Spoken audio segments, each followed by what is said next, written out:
Hello, everyone.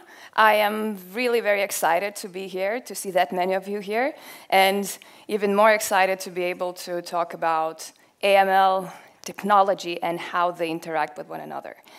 Thank you, Tomo, for a great presentation. We'll continue with a risk-based approach to cryptocurrencies.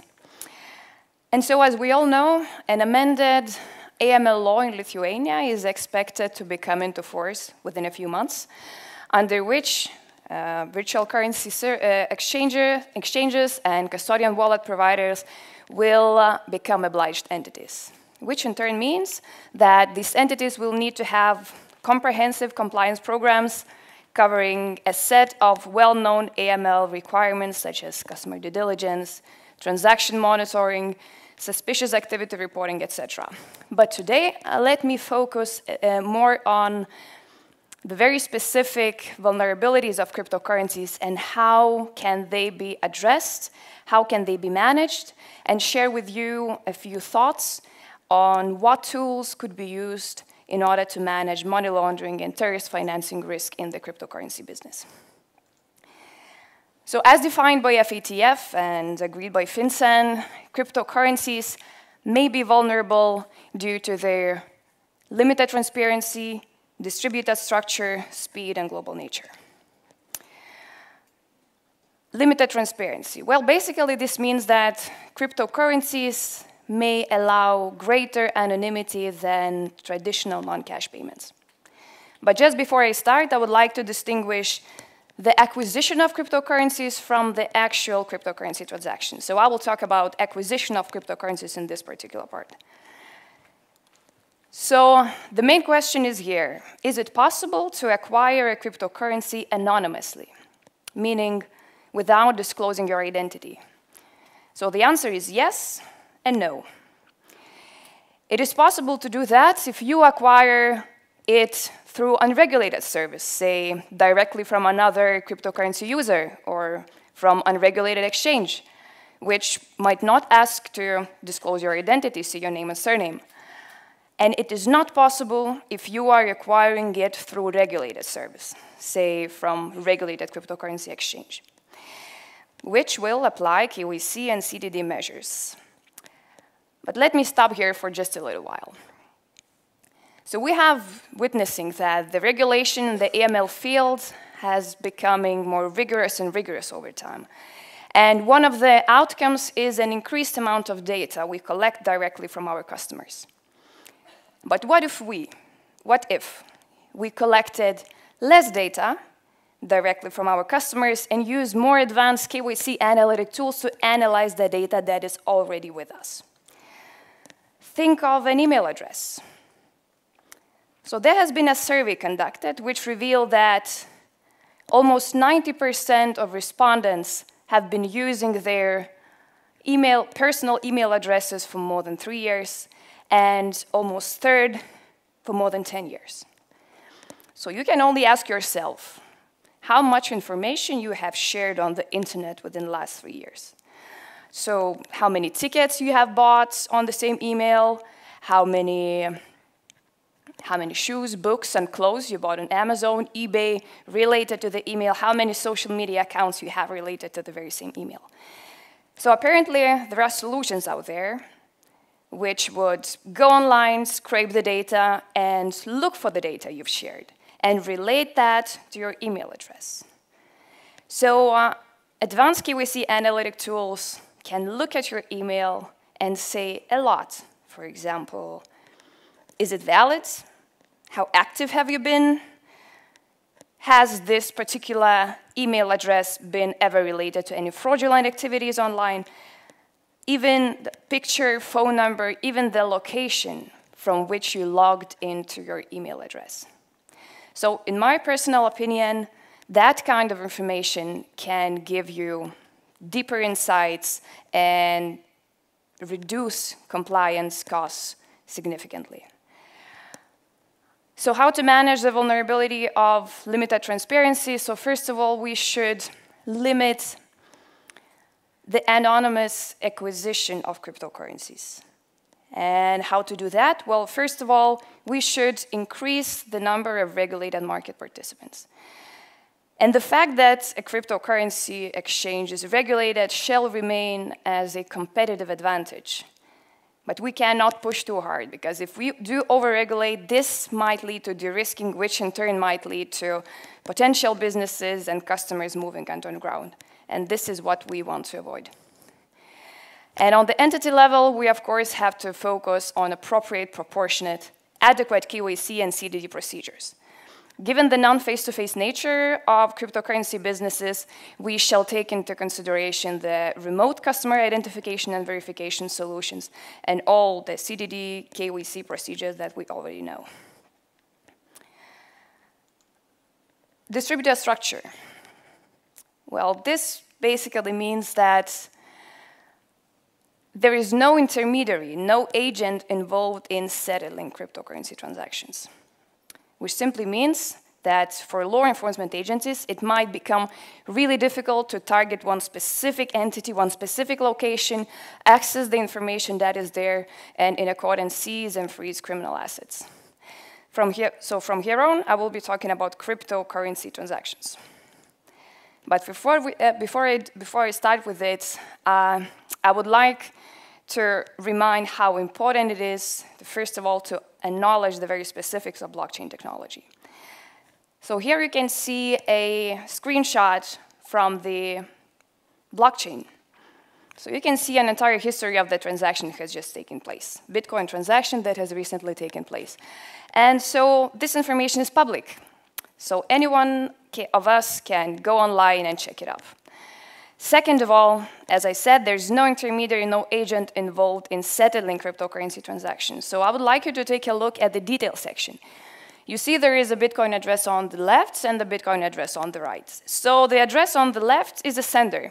So if a sender on the left wants to send a Bitcoin to the sender on the right, he only has to indicate the Bitcoin address and amount of Bitcoin he wants to send. Within 10, 15 minutes, the transaction, by the time the transaction is validated, it is done. Third of all, cryptocurrency transactions do not really bear the same attributes of information as financial transactions do. So you won't see names, surnames, country here. And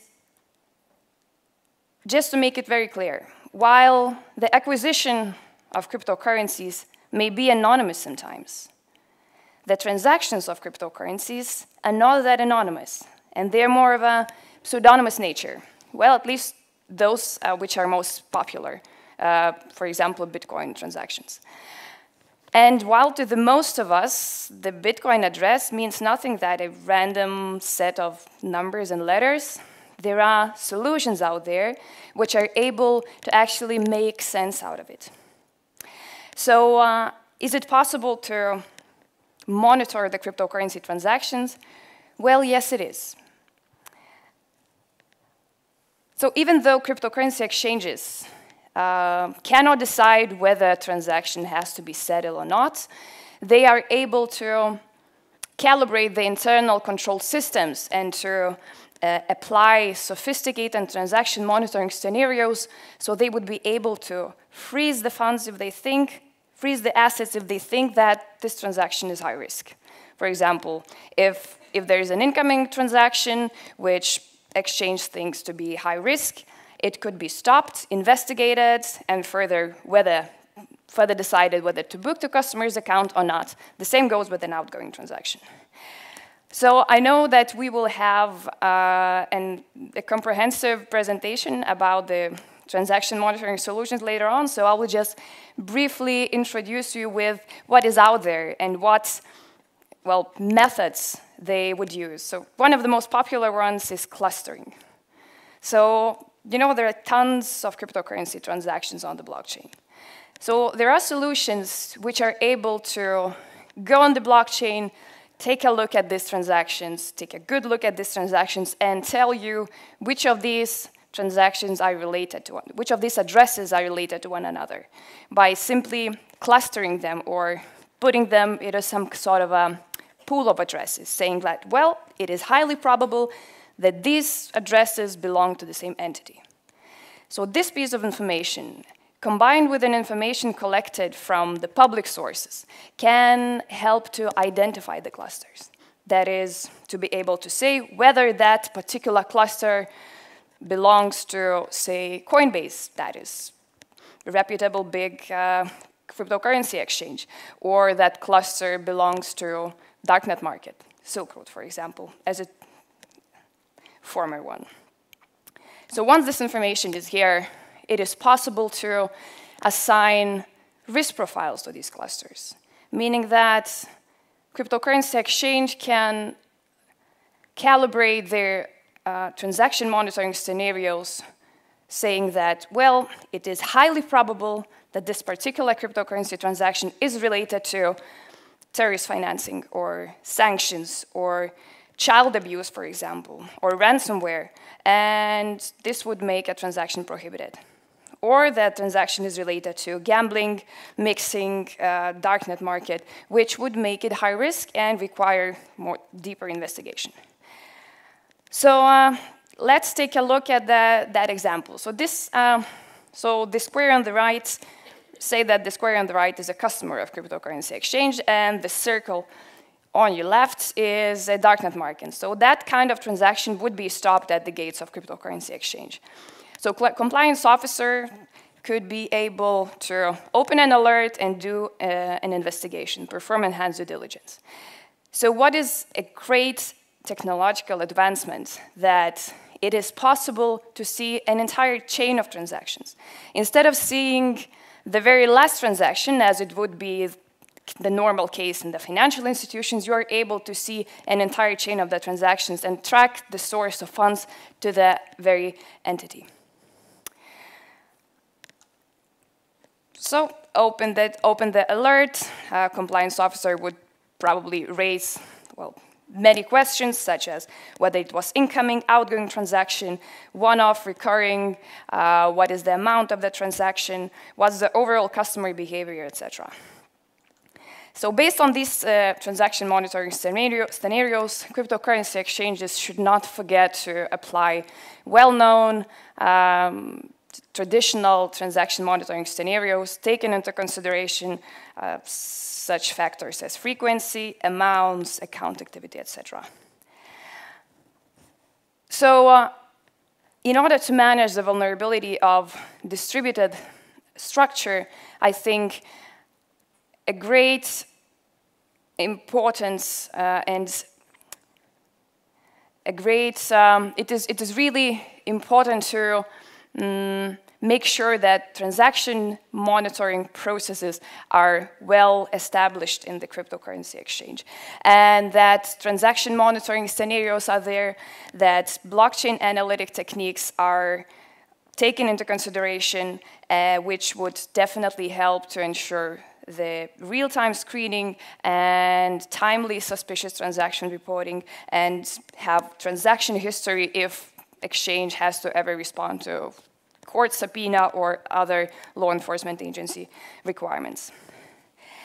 And lastly, speed and global nature. Well, this is really not very much specific to cryptocurrencies.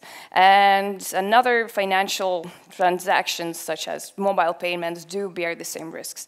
But despite the fact that, well, probably this is inevitable, given that we have become very impatient and want everything to happen here and now, it does bear risks. Because of the speed, it has become really difficult to spot and stop suspicious transactions, and given the cross-border nature, law enforcement agencies might find it difficult to actually seize and freeze the criminal assets which may be located in different jurisdictions. How to manage that? Well, first of all, tech-based solutions, automated real-time transaction screening solutions should be there, and, well, international cooperation between law enforcement, regulatory authorities should help to manage the vulnerability of global nature. So my key takeaways is we do admit that cryptocurrencies may be vulnerable to money laundering and terrorist financing risks. We also agree that these risks can be managed by applying advanced KYC analytics, giving a consideration to the advanced blockchain analytic techniques, And yes, this is manageable, simple as that. And I have to say big thanks to the tech guys who have been working really hard to make the compliance job easier, and to my fellow colleagues, compliance officers, and those who are at the law enforcement agencies. I hope that we will see these solutions as an opportunity which opens the window to the information that we never thought existing. So I hope that we are provided with the tools to just to perform to the best of our abilities.